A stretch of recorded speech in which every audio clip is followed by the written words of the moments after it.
You ask Tiger to solve. This deals with linear equations with one unknown. The final result is x equals 1.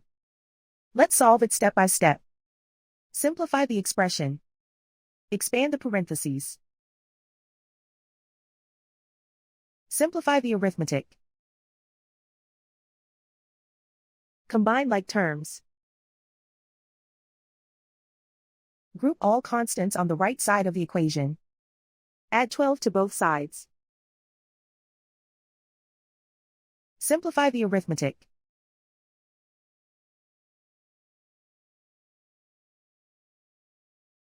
Isolate the x. Divide both sides by -5. Cancel out the negatives. Simplify the fraction. Cancel out the negatives. Simplify the fraction. And so the final result is x equals 1.